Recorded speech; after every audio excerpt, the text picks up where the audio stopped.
에훗이 죽고 나니 이스라엘 백성은 또다시 나쁜 짓을 저지르기 시작했습니다. 그래서 하나님께서는 멀리 북쪽 가나안 사람의 왕인 야빈이 이스라엘 백성을 괴롭히는 것을 허락하셨습니다. 야빈 왕은 쇠로 만든 병거를 900대나 갖고 있었습니다. 그는 20년 동안 이스라엘을 짓밟았습니다. 답답해진 이스라엘 백성은 또다시 하나님을 찾게 되었습니다. 그 무렵 이스라엘은 한 여자가 다스리고 있었습니다. 그녀의 이름은 드보라였습니다. 드보라는 매우 지혜롭고 마음씨가 착했는데 훌륭한 종려나무 밑에 장막을 치고 거기서 살았습니다. 백성들은 무슨 문제가 일어날 때마다 드보라에게 와서 도움을 청했습니다. 하나님께서는 드보라에게 바락이라는 병사를 부르라고 명령하셨습니다. 그리고 하나님께서는 바락이 10,000명의 병사를 거느리고 야빈의 군대 장관 시스라와 싸우러 북쪽으로 가기를 바라신다는 것을 알리라고 하셨습니다. 하나님께서는 바락이 시스라를 꼭 이기도록 하겠다고 약속하셨습니다. 그러나 바락은 머리를 가로저으며 드보라에게 말했습니다. 드보라는 용감한 여자였습니다. 당신이 함께 가주신다면 가겠습니다. 그러나 가시지 않겠다면 저도 갈 수가 없습니다. 좋아요. 원한다면 함께 가겠습니다. 그러나 당신은 이번 싸움에서 공을 세우지 못할 것입니다. 하나님께서는 시스라를 어떤 사람의 손에 넘기실 것입니다. 드보라가 이렇게 말했습니다. 이리하여 바락은 10,000명의 병사를 모아 기손강으로 갔습니다. 드보라도 함께 갔습니다. 시스라는 바락이 10,000명의 병사를 거느리고 싸우러 왔다는 소식을 듣고 병사와 900대의 병거를 모아 바락에게 대항하기 위해 강까지 나왔습니다.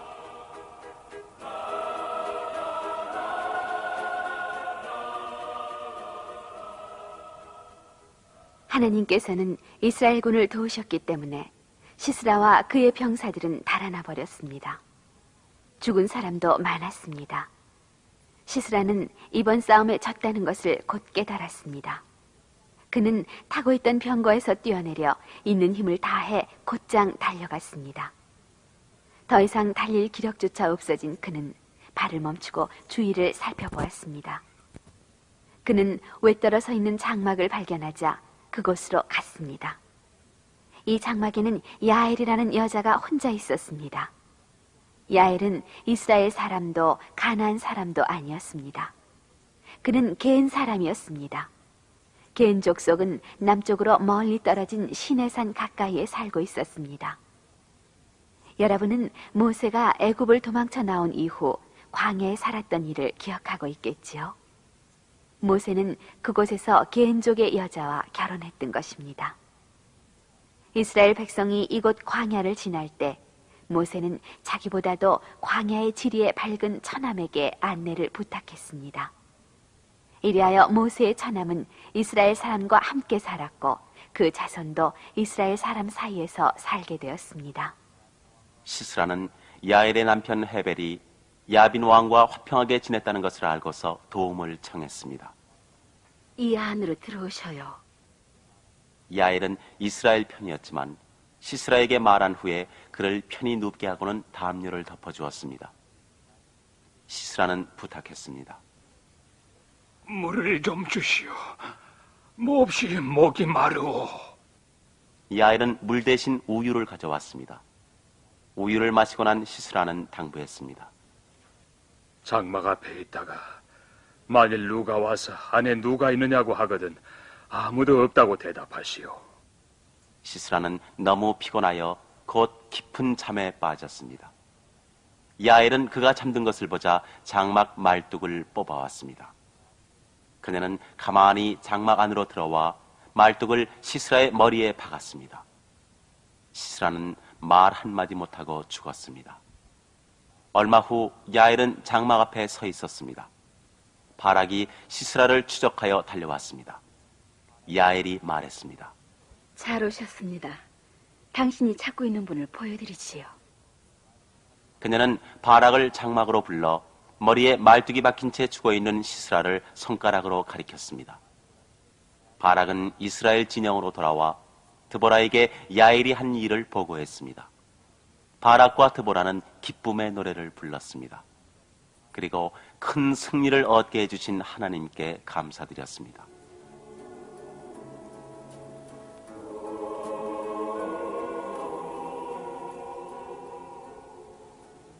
여호와를 찬양하여 노래 부르자. 하나님이 오셔서 원수를 무찌르셨다. 여호와 하나님, 하나님의 원수는 모두 망하고 하나님을 사랑하는 사람은 해처럼 힘차게 떠오르게 하소서. 이 승리를 얻은 후 이스라엘 땅은 40년간 평화로웠습니다. 에옷은 모압을 정복했고 드보라와 바락은 가나안족을 물리친 것입니다.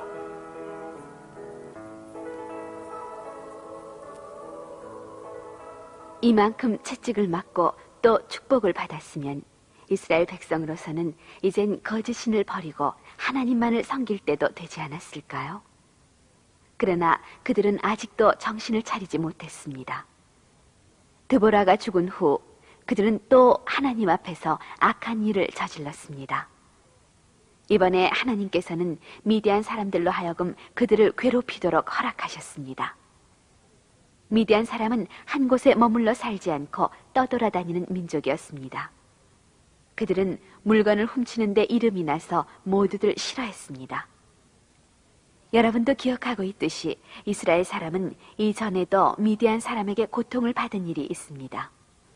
그것은 이스라엘 사람이 요단강을 건너 가나안에 들어가기 조금 전인데 약 200년 이전의 일이었습니다. 발락 왕이 이스라엘을 저주하기 위해 발람을 불렀을 때 발람이 도리어 이스라엘 사람을 축복한 것입니다. 그동안 미디안 사람들은 큰 민족으로 번성했습니다.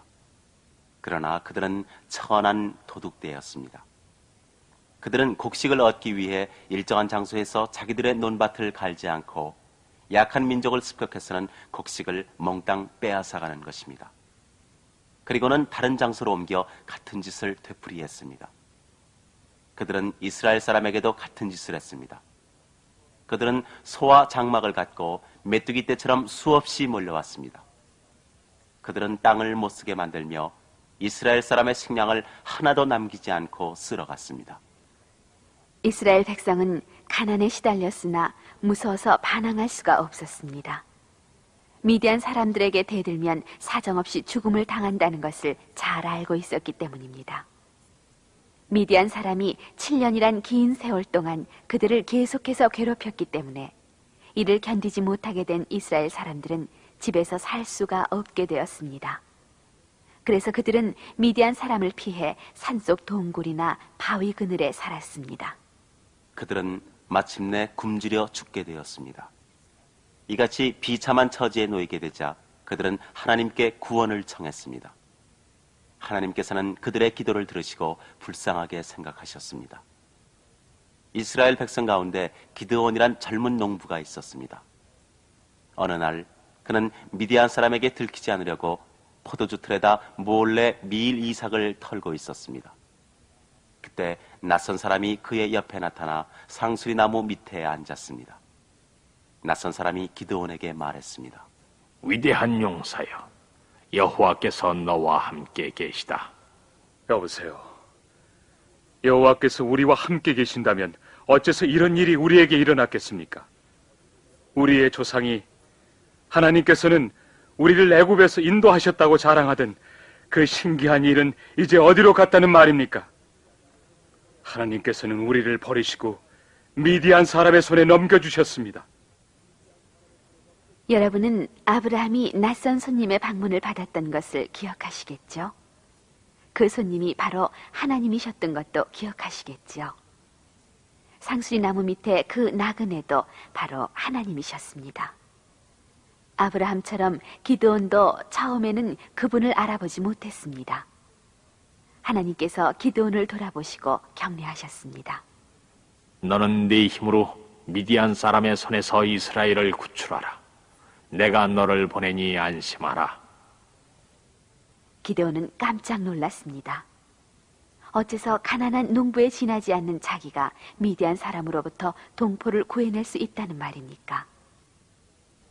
하나님, 제가 어떻게 이스라엘을 구할 수가 있겠습니까? 저의 집안은 므낫세 지파 중에서도 가장 약합니다. 저는 또한 가족 중에서도 가장 어립니다. 내가 너를 보내니 안심하라. 내가 너와 함께 있으리라. 너는 한 사람을 해치우듯 미디안 병사들을 쉽게 쳐부술 수 있을 것이다. 하나님께서는 다시 약속하셨습니다. 기도는 정말 하나님께서 하시는 말씀인지 확인하고 싶어 한 가지 증거를 보여달라고 했습니다. 그는 집으로 돌아가 염소 새끼 한 마리를 잡고 또 빵도 만들었습니다. 그는 이 재물을 들고 다시 상수리나무 밑으로 왔습니다. 하나님께서는 이 빵과 고기를 바위에 얹고 국물을 그 위에 부으라고 하셨습니다. 기드온은 그대로 했습니다. 하나님께서는 들고 있던 지팡이 끝을 이 빵과 고기에 대었습니다. 그러자 바위에 불이 붙어 타오르더니 빵과 고기를 태워버렸습니다. 이와 동시에 하나님께서는 기드온 앞에서 사라졌습니다. 기드온은 실제로 하나님을 본 것입니다. 그는 몹시 두려워했습니다. 하나님을 보았기 때문에 죽게나 되지 않을까 염려한 것입니다. 그러나 하나님께서는 그에게 말씀하셨습니다. 하나님을 두려워하지 말라. 너는 결코 죽지 않는다. 기드온은 그곳에 하나님의 제단을 쌓았습니다. 이스라엘 백성은 열심히 우상을 섬기고 있었고 기드온의 아버지마저 우상을 섬기고 있었습니다. 기드온이 살고 있던 마을 안에도 이교도의 신 바알의 제단이 있었습니다. 바알의 제단 바로 옆에는 아세라라는 여신의 모습을 새긴 우상이 있었습니다. 이스라엘 백성은 이 우상도 섬겼습니다. 그날 밤 하나님께서 기드온에게 다시 명령하셨습니다. 바알의 제단을 헐어버려라. 그 옆에 있는 아세라의 우상도 찍어라. 그 자리에다 나를 위해 제단을 쌓고 내게 희생의 제물을 바쳐라. 기드온은 용감하면서도 하나님께 순종하는 사람이었습니다. 우상을 섬기는 자들이 얼마나 화를 낼 것인지 너무나 잘 알고 있었지만 하나님을 따르기로 작정했습니다. 그는 미디안 사람을 이길 힘을 하나님께서 주시리라 믿고 하나님께 순종해야 된다는 것을 알고 있었습니다. 낮에는 방해를 받으니까 기드온은 밤에 하나님의 명령을 실천하려고 생각했습니다. 그의 종 10명이 바알의 제단을 허물고 아세라의 신의 나무 우상을 넘어뜨리는 일을 도왔습니다. 그리고 바알 제단이 있었던 곳에 하나님의 제단을 쌓았습니다. 아침이 되자 사람들은 이것을 알고 누가 이런 짓을 했단 말인가 하며 크게 화를 냈습니다. 마침내 기드온이 했다는 것이 밝혀졌습니다. 그들은 기드온에게 죽인다고 협박하면서 그의 아버지에게로 갔습니다. 하나님께서 하신 말씀을 기드온이 모두 말한 탓인지 아버지의 마음도 달라져 우상을 섬기는 것을 부끄럽게 여기게 되었습니다.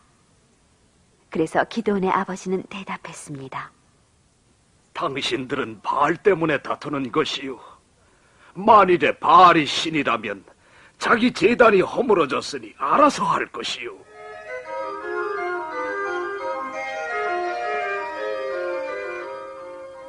하나님께서 기드온을 부르셨다는 말을 듣자 백성들은 기드온을 도울 생각이 들었습니다. 하나님의 영이 그의 위에 내리셨기 때문에 기드온은 미디안 사람과 싸울 힘이 용솟음쳤습니다. 그는 북쪽 부족인 므낫세, 납달리, 아셀 세 지파에 심부름꾼을 보냈습니다. 이윽고 병사들이 속속 모여들었습니다. 지도자가 생겼으니 이제 그들은 목숨을 걸고 미디안 사람과 싸우고 싶었던 것입니다. 미디안 사람도 싸울 준비가 되어 있었습니다. 이윽고 이스라엘 골짜기에 미디안 사람이 가득 모였습니다. 그들의 병사는 12만 명 이상으로 이스라엘군의 3배나 되었습니다. 기드온은 하나님께서 함께 계시다는 것을 분명히 보고 싶어 하나님께 표적을 구했습니다. 그는 땅에 양털을 놓고 하나님께 말했습니다. 하나님께서 저를 시켜 이스라엘을 구하시려거든 이슬이 양털 위에만 내리고 땅은 마르도록 해주십시오. 아침이 되자 양털은 축축히 젖어 있었습니다. 그것을 짜니 그릇에 물이 가득 찼습니다. 하지만 주위의 땅은 바싹 말라 있었습니다. 그러나 기드온은 하나님께 한 가지만 더 기적을 베풀어 달라고 했습니다. 이번에는 반대로 둘레의 땅은 이슬해졌고 양털만 마르게 해달라는 것입니다. 하나님께서는 기드온의 요구를 들어주셨습니다. 아침이 되자 양털은 말라 있었는데 주위의 땅은 이슬로 젖어 있었습니다. 이것으로 기드온은 미디안 사람과 싸우기 위해 이스라엘 사람을 이끄는 지도자가 되는 것이 하나님의 뜻임을 알았습니다. 어느 날 아침 기드온은 32,000의 병사를 데리고 이스라엘 골짜기 남쪽에 진을 쳤습니다. 그런데 하나님께서 기드온에게 말씀하셨습니다. 이렇게 싸워 이기면 이스라엘 백성은 오늘 우리는 우리 힘으로 이겼다, 하나님의 도움은 필요 없다 하고 말할 것이다. 그러니 네 군대에게 겁이 나는 사람은 집으로 가도 좋다고 일러라. 기드온은 깜짝 놀랐습니다. 얼마 되지도 않은 군대 중에 그나마 일부가 가버리면 어떻게 저 막강한 미디안 군대와 맞서 싸울 수 있을까요? 그는 영문을 몰랐지만 하나님께서 시키시는 대로 했습니다. 22,000명의 이스라엘 군이 집으로 돌아가 버렸습니다. 기드온 밑에 남은 병사는 겨우 10,000명뿐이었습니다. 그러자 하나님께서 다시 기드온에게 말씀하셨습니다. 너희 군대에는 아직도 군사가 너무 많다. 모두 물가로 데리고 내려가거라. 거기서 내가 그들을 줄이겠다. 개처럼 혀로 물을 핥은 자들을 한편에 세우고 무릎을 꿇고 물을 마구 들이키는 자들을 다른 편에 세워라. 기드온은 영문을 몰랐지만 시키는 대로 했습니다. 300명의 병사는 손으로 물을 떠서 개가 물을 마실 때처럼 혀로 물을 핥았습니다. 다른 사람은 허리를 구부리고 얼굴을 물에 대고 마셨습니다. 하나님께서는 물을 손으로 떠서 핥듯 마신 300명으로 미디안 사람을 정복할 수 있다고 기드온에게 약속하셨습니다. 그래서 기드온은 300명만을 자기가 지휘하는 산 위의 진지에 남겨놓았습니다. 하나님께서는 밤에 기드온에게 나타나셔서 말씀하셨습니다. 일어나 미디안의 진지로 가보아라. 내가 그들을 너희 손에 넘기겠다. 그러나 혼자 가기가 무섭거든 부하 한 사람을 데려가도 좋다. 미디안 군사가 짓거리는 소리를 듣게 되면 용기를 얻어 그 진으로 쳐들어갈 수 있을 것이다. 기드온은 자기 부하인 브라만을 데리고 어둠을 타서 산을 내려가 미디안의 진지로 조심스럽게 다가갔습니다. 두 사나이가 장막 안에서 말하는 소리가 들려왔습니다. 나는 이상한 꿈을 꾸었어. 보리로 만든 떡 1개가 미디안 진지로 굴러와서 장막에 이르더니 장막을 넘어뜨리고 뒤집어 버려서 장막이 내려앉았어. 그것은 이스라엘 사람인 요아스의 아들 기드온의 칼날임에 틀림이 없어. 하나님께서는 미디안과 모든 병사들을 그의 손에 넘겨주신 거야. 미디안 사람이 이런 말을 할 줄은 정말 뜻밖의 일이었습니다. 어떻게 이것을 알았을까요? 혹시 어디서 이스라엘군을 만나 하나님께서 미디안 사람을 기드온의 손에 넘기신다는 말을 들었는지도 모를 일입니다. 장막 속에서 두 사람이 주고받는 이야기를 듣고부터 기드온의 가슴에는 용기가 솟아올랐습니다. 그는 부하와 함께 몰래 다시 자기 진지로 돌아왔습니다. 진지로 돌아온 기드온은 부하들에게 명령했습니다. 빨리 일어나라. 하나님께서는 미디안 사람들을 우리 손에 붙이셨다. 그리고는 자기의 병사 300명을 100명씩으로 나누었습니다. 그리고 그 하나하나에 빈 항아리와 나팔을 주고 빈 항아리 속에 횃불을 감추게 했습니다. 준비는 곧 끝났습니다.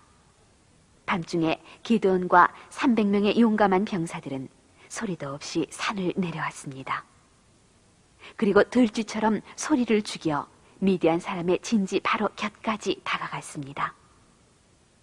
100명은 미디안의 진지 왼쪽에, 다음 100명은 오른쪽에, 그리고 나머지 100명은 적진의 뒤쪽에 자리 잡았습니다. 너무 조용히 다가갔기 때문에 미디안 사람은 한 사람도 일어나지 않고 누구냐고 묻는 사람도 없었습니다. 미디안의 병사들은 깊은 잠에 빠져 있었습니다.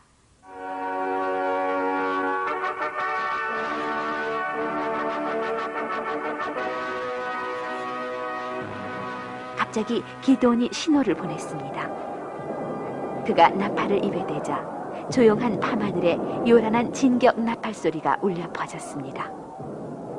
그는 손에 든 항아리를 힘껏 바위에 내던진 후에 횃불을 켜서 높이 들고 외쳤습니다. 여호와 만세! 기도원 만세! 여호와 만세! 기도원 만세!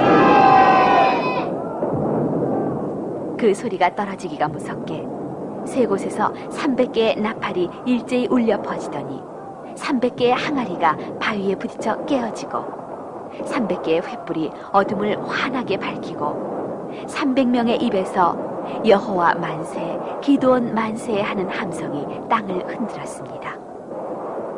갑자기 공격을 당한 미디안 사람은 놀라 일어났습니다. 그리고 장막 앞까지 뛰어나갔습니다.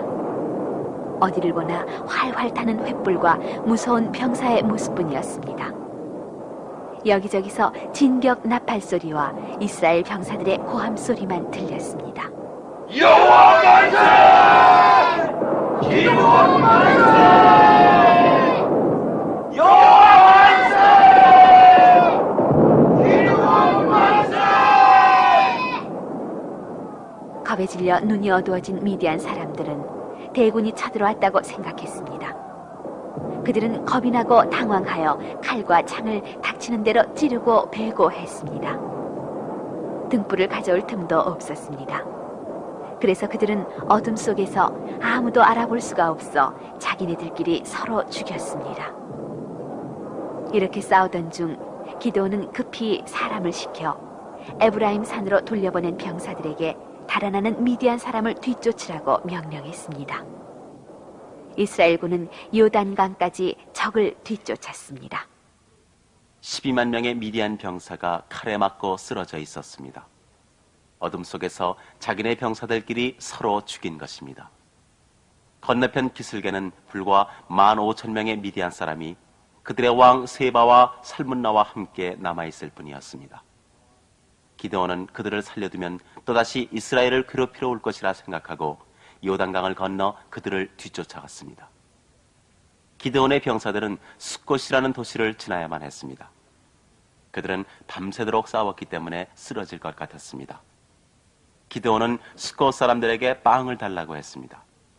숫곳 주민들도 이스라엘 사람이고 병사들은 그들 속에 있는 사나운 미디안 사람을 몰아내기 위해 싸우고 있었으니 그들을 도와주는 것이 당연했습니다.